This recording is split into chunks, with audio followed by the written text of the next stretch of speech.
오늘은 고린도전서 11장 17절로 34절 말씀을 통해서 성찬식의 의미라는 제목으로 은혜를 나누겠습니다.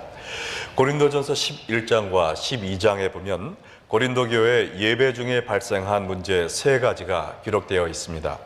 첫 번째 문제는 지난주에 살펴본 것과 같이 여성도들이 머리에 두건을 쓰지 않고 예배에 참석한 것이었고요. 오늘 본문에는 그보다 훨씬 더 심각한 문제가 거론되고 있는데 바로 성만찬에 대한 부작용이었습니다. 예수 그리스도의 십자가 희생을 기념하기 위하여 제정된 이 거룩한 예식이 사람들의 잘못된 태도로 인하여 오히려 하나님을 모독하고 성도들에게 상처를 주는 결과를 초래하고 말았던 것입니다. 그래서 사도 바울은 오늘 말씀을 통하여 그들이 지키던 성만찬의 잘못된 모습을 지적하고 또 성만찬의 참된 의미가 무엇인지 상기시켜 주면서 앞으로 어떻게 이 성찬식을 가져야 될 것을 가르쳐주고 있습니다. 이 말씀을 듣는 현대교회 그리스도인들도 성찬식의 참된 의미를 깨달음으로 말미암아 거룩하고 온전한 성찬 예식을 통해 하나님께 영광 돌리는 여러분 되시기를 주의 이름으로 축원합니다. 먼저 고린도 교회의 성만찬이 잘못된 이유는 이 예식이 이기주의와 차별 대우로 얼룩져 있었기 때문입니다. 오늘 본문 17절에 보니까 내가 명하는 이 일에 너희를 칭찬하지 아니하나니 이는 너희의 모임이 유익이 못되고 도리어 해로움이라. 이 말씀에 보면 고린도 교회의 성만찬이 성도들에게 유익을 주기는커녕 오히려 해를 끼치고 있었다라고 기록이 되어 있는데 왜 이런 일이 일어났을까요? 그것은 그들이 성찬식의 의미를 망각하고 그 시간을 자기들의 이기적인 욕망과 육적인 욕심을 채우는 시간으로 타락시켰기 때문입니다. 성찬식을 통해 고린도 교회에 어떤 문제가 있었는지 18절과 19절 말씀을 보겠습니다. 먼저 너희가 교회에 모일 때 너희 중에 분쟁이 있다함을 듣고 어느 정도 믿거니와 너희 중에 파당이 있어야 너희 중에 옳다 인정함을 받은 자들이 나타나게 되리라. 이 성찬식을 통해 교회 안에 분쟁과 파당이 생겼다라고 했는데요. 여기에 나와 있는 분쟁은 고린도전서 1장에 나와 있던 바울파, 아볼로파, 베들로파, 또 그리스도파 등 자신들이 선호하던 영적 지도자들을 서로 자랑하며 싸우던 것과는 다른 문제였습니다. 여기에 언급된 분쟁은 부자와 가난한 자들 사이의 분열을 말하고 있고 또 여기에 이야기된 파당이라는 것들도 부유한 자들과 가난한 자들이 서로 나뉘어짐을 가리키는 것입니다.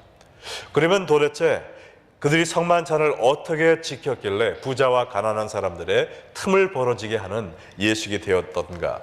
20절과 21절을 살펴보겠습니다.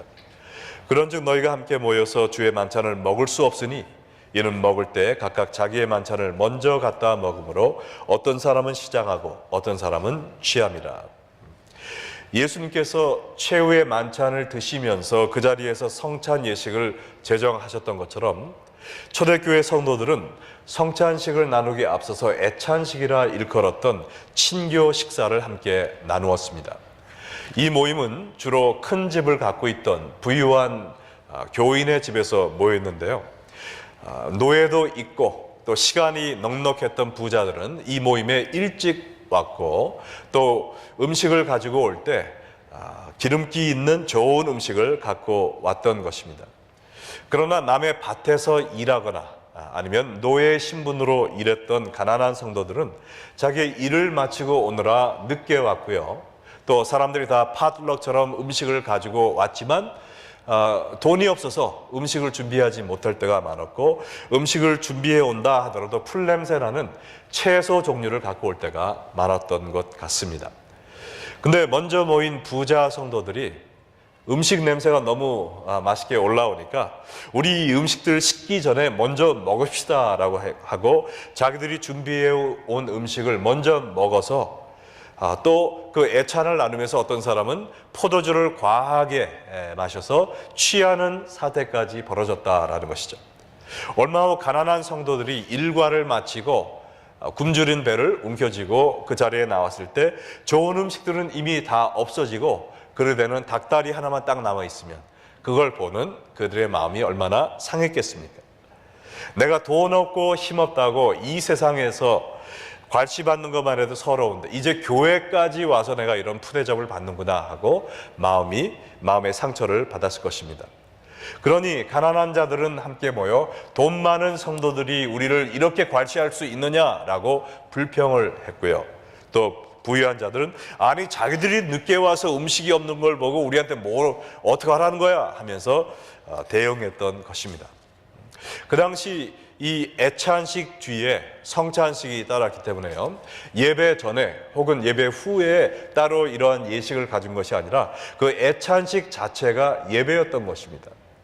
그런데 하나님께서 돈 많은 사람들이 자기들만 생각하는 이기주의적인 이 애찬식 기쁘게 받으셨을까요? 또 무분별하게 음식을 먹고 과음으로 말미암아 술이 거나하게 취해서 드리는 성찬식 하나님이 흠양하셨을까요? 물론 아닙니다. 또 그뿐 아니라 나중에 온 가난한 사람들도 볼멘 소리로 투덜대며 드리는 애찬식과 성찬식 하나님이 기뻐하셨을까요? 이것도 아닙니다. 그래서 결과적으로 성찬식을 통하여 하나님과의 관계도 두절되고 또 성도들의 관계도 끊기게 되는 교회의 백해무익한 성만찬을 갖게 되었던 것입니다. 그래서 이 안타까운 현상을 바라보던 바울은 이들의 잘못을 날카롭게 지적하며 책망했죠. 22절 말씀을 보겠습니다. 너희가 먹고 마실 집이 없느냐? 너희가 하나님의 교회를 업신여기고 빈궁한 자들을 부끄럽게 하느냐? 내가 너희에게 무슨 말을 하랴? 너희를 칭찬하랴? 이것으로 칭찬하지 않노라. 당신들 해도 참 너무한 것 아닙니까? 아니 성만찬이 무슨 밥 먹지 못한 사람들을 위해 만든 급식소입니까? 우리를 위해 돌아가신 예수 그리스도의 몸과 피를 기념하는 이 자리에서 자기만 생각하고 남은 또 생각하지 않음으로 말미암아 남에게 피해를 입히는 이 시츄에이션이 도대체 뭡니까? 이러려면 차라리 집에서 먹고 오고 교회에서는 애찬식을 하지 마세요라고 단호하게 꾸짖었던 것입니다. 그런데 이러한 병폐가 고린도 교회 안에만 있던 것이 아니고 다른 초대 교회에서도 발견되었기 때문에 AD 397년 카르타고 종교회의에서 예배 중에 애찬식을 금지하는 명령이 내리게 되었고요. 그때로부터 교회 안에서는 예배 중에는 성찬식만 지키도록 하게 된 것입니다. 이 어두운 교회 역사를 통해서 우리가 배워야 할 교훈이 무엇일까요? 그것은 교회 안에서 이기주의와 또 차별 대우를 뿌리 뽑아야 된다는 것입니다. 우리가 예배를 드리던 성찬식을 하던 점심 식사를 하던 무엇을 하든지 간에 나 자신만을 생각하다가 남에게 상처를 주고 하나님의 영광을 가리우는 일을 하지 말아야 되는 것입니다. 그래서 우리는 제일 먼저 예수님을 생각하고 그 다음 다른 성도들을 배려하고 그 다음 내 자신을 생각해야 되는 것입니다. 얼마 전 금요 미스바 집회 때도 제가 얘기를 드렸지만 영어로 기쁨을 뭐라고 하죠? joy라고 하죠. J-O-Y. 이 J-O-Y가 더 중요한 글자들의 첫 글자라고 이렇게 생각을 하시면 우리가 어떻게 참된 기쁨을 누릴 수 있는가에 대한 비밀이 여기에 들어가 있습니다. J는 Jesus first, 그 다음에 O는 others second, 그 다음에 Y는 yourself last. 예수님을 먼저 생각하고 그 다음에 다른 사람을 배려하고 그리고 마지막에 내 자신을 돌보는 사람이 참된 하늘의 기쁨을 맛보는 사람인 줄 믿으시기 바랍니다. 그뿐 아니라 어떤 사람이 하나님께 기쁨을 드리는 삶을 사는가? 예수님을 먼저 생각하고 남을 돌보고 그 다음에 나를 생각하는 사람인 줄로 믿습니다. 예배 후 친교실에 갈 때에도 오늘 내가 누구랑 같이 앉아서 식사를 해야 내가 더 기쁘고 즐거울까? 라는 생각을 하기보다는 하나님 오늘 이 친교 시간을 통해 내가 하나님의 사랑을 남들과 나누기 원합니다. 제가 어떤 분과 함께 식사를 하기를 원하십니까? 라는 기도하는 마음으로 앉아서 식사하시면 얼마나 좋을까요? 그리고 예배 후에 또 우리 교우들과 대화를 나눌 때도 내가 무슨 말을 해야 이 사람들이 나를 멋진 사람이라고 생각할까? 라는 생각으로 나의 부와 성공과 거룩함을 자랑하는 것이 아니라 예수님 오늘도 제 입술을 주장하여 주셔서 제 자랑하지 않고 오직 하나님의 뜻대로 성도들을 세우고 격려하는 이 시간 되게 하옵소서 하고선 옆에 있는 교우들에게 혹은 교회 나온 지 얼마 안 돼서 서먹서먹하고 있는 분들을 찾아가서 그분들에게 그리스도의 사랑과 또 권면을 나누는 여러분 되시기를 주의 이름으로 축원합니다.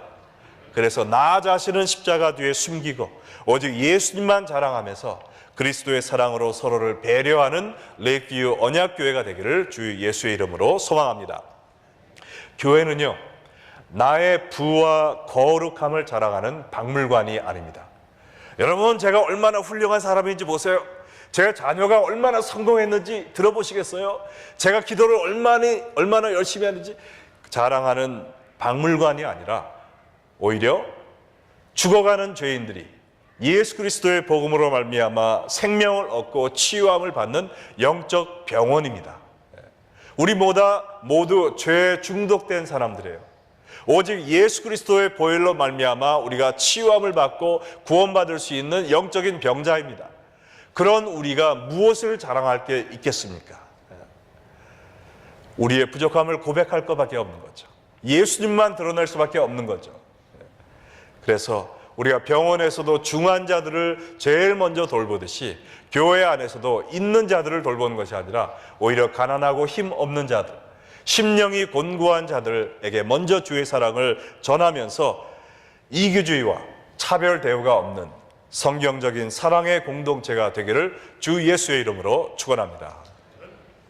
자, 지금까지는 잘못된 성만찬의 모습을 살펴보았는데요, 우리가 올바른 성찬식을 갖기 위해서는 성만찬의 참된 의미가 무엇인지 깨달아야 되겠죠. 그래서 사도 바울은 고린도전서 11장 23절로 26절 말씀을 통해서 성찬식의 의미를 설명해 주고 있습니다. 이것을 한마디로 요약해서 얘기하면 십자가 사랑의 기념과 선포라는 것입니다. 23절로 25절 말씀을 보시면 내가 너희에게 전한 것은 주께 받은 것이니 곧 주 예수께서 잡히시던 밤에 떡을 가지사 축사하시고 떼어 이르시되 이것은 너희를 위하는 내 몸이니 이것을 행하여 나를 기념하라 하시고 식후에 또한 그와 같이 잔을 가지시고 이르시되 이 잔은 내 피로 세운 새 언약이니 이것을 행하여 마실 때마다 나를 기념하라 하셨으니. 사도 바울은 이야기를 꺼내면서 고린도 교회가 지금 지키고 있는 변질된 성찬식이 아니라 예수님이 제정하신 성찬식에 대해서 얘기해 주겠습니다 라고 말을 꺼내고 있습니다. 이 성찬식은 바로 예수님이 가룟 유다의 배반을 통해 로마 군인에게 잡히시던 그날 저녁 제자들과 최후의 만찬을 나누며 세우신 예식이다라는 것을 이야기하고 있습니다. 성찬식은 그저 우리 교회가 매달 드리는 교회 월중 행사가 아니라 예수님께서 직접 분부하신 거룩한 예식이라는 것을 깨달아야 합니다. 그리고 이 성찬 예식을 제정하신 목적은 우리의 구원을 위해 예수님이 희생하신 십자가 위에서 찢기신 예수 그리스도의 몸과 흘리신 피를 생각하며 그 십자가 사랑을 기억하고 기념하라는 것이었습니다. 여기에 이 잔은 내 피로 세운 새 언약이다 그랬는데 이 말씀은 과거에 하나님께서 모세와 율법을 통해 세워주신 옛 언약과 대조되는 이야기입니다. 이 옛 언약은 너희가 이 율법을 지키면 축복받고 율법을 어기면 심판을 받게 됐다라는 말씀이었지만 불행하게도 모든 사람이 이 율법을 어기고 말았어요. 사실 이 율법을 주신 것은 율법을 통해서 구원받아라 라는 것이 아니고 이 율법을 통해서 내가 나의 힘과 나의 의와 나의 선행으로는 천국에 갈 수 없는 죄인이구나 라는 것을 깨닫게 하기 위해서 율법을 주신 것입니다. 그래서 하나님이 예레미야 선지자를 통해서 내가 너희들의 죄를 깨끗이 씻을 수 있는 새 언약을 곧 주리라 라고 약속을 하셨는데 그 새 언약이 무엇이냐? 십자가에서 흘려진 그리스도의 피가 오직 우리의 죄를 씻을 수 있는 유일한 새 언약이라는 것입니다. 믿으십니까? 우리의 힘으로는 죽었다 깨어나도 우리의 죄를 용서받을 수가 없는데 오직 죄 없으신 성자 하나님 예수 그리스도의 보혈을 믿을 때 우리의 죄가 다 덮임을 받고 씻음을 받는다라는 이 믿는 믿음을 가진 자에게 구원의 선물을 허락하신다는 것이 바로 새 언약인 것입니다. 예수님도 여기에 대한 말씀을 마태복음 26장 27절로 28절에서 하셨죠. 또 잔을 가지사 감사하기도 하시고 그들에게 주시며 이르시되 너희가 다 이것을 마시라. 이것은 죄 사함을 얻게 하려고 많은 사람을 위하여 흘리는 바 나의 피 곧 언약의 피니라. 우리가 매월 첫째 주일에 받는 떡과 잔은 바로 이것을 상징하고 있습니다. 우리의 힘으로 스스로 죄의 문제를 해결할 수 없는 인류의 죄를 예수님께서 대신 걸머지시고 십자가에서 죽으심으로 말미암아 우리가 구원받게 되었다라는 것을 기억하고 기념하며 감사하는 거룩하고 엄숙한 예식인 것입니다. 그리고 과거에 예수님이 우리를 위해 돌아가셨다라는 사실만 기념하는 것이 아니라 이제 곧 다시 오실 예수님을 기다리며 예수님을 담대히 맞이할 수 있도록 우리에게 주신 사명, 이 복음 전파의 사명을 완수하겠습니다라는 헌신의 시간이기도 합니다. 왜냐하면 26절에 보면 이야기하기를 너희가 이 떡을 먹으며 이 잔을 마실 때마다 주의 죽으심을 그가 오실 때까지 전하는 것이니라 라고 이야기하고 있기 때문이죠. 성찬식은 예수 그리스도의 죽음을 슬퍼하고 또 눈물 짓는 장례식이나 추도 예배가 아니라는 것입니다. 오히려 죽음에서 살아나 우리에게 부활의 소망을 주신 예수님이 다시 오실 그날을 바라보며 하나님의 은혜에 보답하기 위하여 이제 그리스도의 심정을 가지고 이 십자가 사랑을 세상 끝까지 전하겠습니다라는 헌신을 하는 시간이라는 것이죠. 십자가 사랑의 기념과 선포, 이것이 성찬식의 참 의미이며 또한 그리스도인의 삶의 전부인 것입니다. 이 세상에 힘들고 고통스러운 일이 많지만 그리스도의 십자가의 사랑이 우리를 기쁨과 감사의 삶을 살게 하십니다.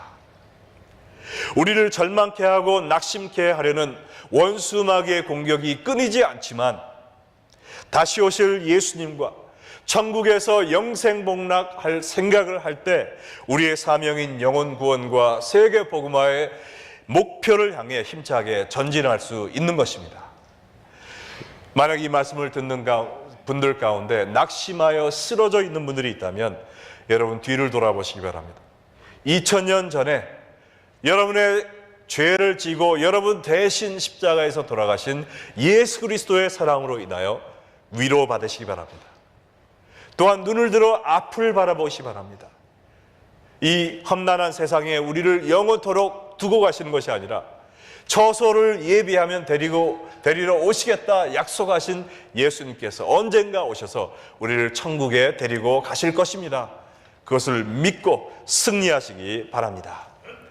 자, 그러면 이 귀한 십자가의 사랑을 기념하고 선포하는 성찬식에 우리는 어떠한 마음 자세로 임하여야 할까요? 사도 바울은 오늘 본문을 통하여 이기주의와 차별 대우 대신 영적 성찰과 형제 사랑의 자세로 성찬식에 임하라라고 가르치고 있습니다. 먼저 고린도전서 11장 27절로 29절을 통해 영적 성찰의 중요성을 살펴보겠습니다. 그러므로 누구든지 주의 떡이나 잔을 합당하지 않게 먹고 마시는 자는 주의 몸과 피에 대하여 죄를 짓는 것이니라. 사람이 자기를 살피고 그 후에 이 떡을 먹고 이 잔을 마실지니 주의 몸을 분별하지 못하고 먹는 자는 자기의 죄를 먹고 마시는 것이니라. 27절에 십자가에서 돌아가신 예수님을 기억하는 성찬 예식에 죄로 오염된 영혼을 갖고 나오면 합당하지 못한 자세로 이것을 받으면 주의 몸과 피에 죄를 짓는 것이다 라고 이야기했는데요, 이것을 직역하면 예수님의 몸과 피에 욕보이는 짓이다 라는 것입니다. 예수님이 왜 돌아가셨습니까? 우리를 거룩한 하나님의 백성이 되게 하기 위하여 돌아가셨는데 죄로 오염된 마음 자세를 가지고 와서 예수님의 죽음을 상징하는 살과 피를 받는다면 예수님의 죽음을 헛된 것으로 만드는 것이 아니냐라는 것입니다. 그러므로 우리는 날마다 우리 자신이 예수님 안에서 거룩하고 순결된 삶을 살도록 기도하고 순종하며 몸부림치면서 예수님의 죽음이 헛된 것이 되지 않도록 해야 되는 것입니다. 그리고 특별히 성찬 예식에 참여할 때는 더욱더 회개하고 더욱더 자복하는 심령으로 남으로 말미암아 우리의 영혼을 성찰하고 주님의 잔과 떡을 받아야 되는 것입니다. 만약 그렇게 준비되지 않은 상태에서 주의 떡과 잔을 받는다면 무엇과 같다고 했습니까? 29절에 보니까 그것은 우리의 죄를 먹고 마신 것과 같다고 그랬어요. 여러분, 오늘 예배 끝나고 친교실로 가시는 것이 아니라 저 쓰레기통으로 가서 썩은 생선을 꺼내서 먹는 여러분의 모습을 상상할 수 있습니까? 냉수를 마시지 않고 청산가리를 들여 벌컥벌컥 마시는 여러분 상상할 수 있습니까? 안 되죠. 그러나 죄는 썩은 생선보다 또 그 독약인 청산가리보다 더 더럽고 해로운 것이라는 것을 기억하시기 바랍니다. 우리가 준비되지 않은 상태에서 예수님의 살과 피를 받는다면 그것은 우리의 죄를 먹고 마시는 것과 동일하다라는 것입니다. 그래서 30절로 32절에 보면 이 고린도 교회 또 초대교회에 이로 인하여 형벌을 받은 사람이 많았던 것을 보게 됩니다. 그러므로 너희 중에 약한 자와 병든 자가 많고 잠자는 자도 적지 아니하니 우리가 우리를 살폈으면 판단을 받지 아니하려니와 우리가 판단을 받은 것은 주께 징계를 받는 것이니 이는 우리로 세상과 함께 정죄함을 받지 않게 하려 하심이라. 영적 성찰 없이 성찰을 받음으로 인해 병들고 영적으로 깊은 잠에 빠진 심판을 받은 자들이 있다는 것입니다. 왜 하나님께서 이러한 형벌을 허락하실까요? 그것은 하나님이 그들을 미워하셔서가 아니라 여기 마지막에 나온 것처럼 우리가 세상과 함께 영원한 멸망을 받지 않도록 우리에게 웨이크업 콜을 주시는 것이라고 했죠. 하나님의 사랑이라는 것입니다. 그리스도의 보혈로 말미암아 구원의 은혜를 경험하고 또다시 죄로 가는 자들에게는 하나님이 그냥 놔두지 않으시고 사랑의 매를 들으셔서 채찍질 하신다는 것입니다. 그로 인하여 우리가 회개하고 돌아와 영원한 멸망을 받지 않도록 한다는 목적입니다. 그러므로 여러분 가운데 예수님의 구원의 은혜를 경험하고도 지금 죄로 향하고 있는 분이 있다면, 아니면 죄의 흙탕물 속에서 즐거워하는 분이 있다면 하나님이 그 매를 들어 여러분을 채찍질하기 전에 회개하고 돌아오시기를 주님의 이름으로 부탁드립니다. 그리고 마지막으로 우리가 성찬을 받기 전에 한 가지 더 준비할 것이 있는데요. 그것은 무엇이냐면 형제 사랑의 마음이라는 것입니다. 33절과 34절 함께 읽을까요? 그런즉 내 형제들아 먹으러 모일 때 서로 기다리라. 만일 누구든지 시장하거든 집에서 먹을지니 이는 너희의 모임이 판단받는 모임이 되지 않게 하려 함이라. 그 밖의 일들은 내가 언제든지 갈 때 바로 잡으리라. 이 애찬식 석상에서 가난한 형제 자매들을 기다리지 않고 먼저 먹는 죄를 범하던 고린도 교인들에게 사도 바울은 당신들이 아무리 배가 고파도 다른 형제 자매들이 다 올 때까지 기다리세요. 배려하세요. 그리고 모두 다 도착하면 그때 애찬식과 성찬식을 거행하시기 바랍니다 라고 이야기를 하고 있습니다. 왜냐하면 이 성찬식은 예수님이 왜 돌아가셨는가? 단지 하나님과 우리를 연합시키기 위하여 돌아가신 것뿐만 아니라 형제와 형제를 연합시키기 위해 돌아가셨다는 것을 의미하는 예식이기 때문에 그렇습니다. 여러분, 고린도전서 10장 17절 그 한 장 앞에 있는 말씀에 이런 구절이 있어요. 떡이 하나요 많은 우리가 한 몸이니 이는 우리가 다 한 떡에 참여함이니라. 성찬식을 통해 예수 그리스도라는 그 한 떡을 같이 취함으로 말미암아 우리가 예수 안에서 하나가 되는 것을 상징한다는 것입니다. 그러므로 이 성찬식은 예수님을 통해 예수님 안에서 예수님으로 말미암아 우리가 하나님과 하나 되고 또 온 성도가 하나 되는 것을 기념하는 상징적인 예식이라는 것입니다. 그러므로 우리가 성찬을 받기 전에 먼저 내가 하나님과 하나 되었는가, 하나님과 나 사례를 가로막고 있는 죄의 벽이 없는가 돌아보는 시간을 가져야 되고요. 혹시 내 마음에 내가 사랑하지 못하고 용서하지 못한 형제 자매가 없는가 돌이켜보면서 내 마음을 준비하고 이 성찬을 받아야 된다는 것입니다. 그러므로 오늘 이 자리에 오신 우리 레이크뷰 언약교회 모든 성도들은 날마다 영적인 성찰과 형제의 사랑으로 말미암아 사랑 충만하고 성령 충만한 삶을 사셔서 우리가 성찬을 받을 때만이 아니라 주님 앞에 예배드리러 올 때, 또 이 십자가 앞에 나올 때 예수님의 살과 피 앞에 부끄럽지 않은 그러한 담대하고 아름다운 삶을 사는 우리 교우들 되시기를 주 예수의 이름으로 축원합니다. 아멘.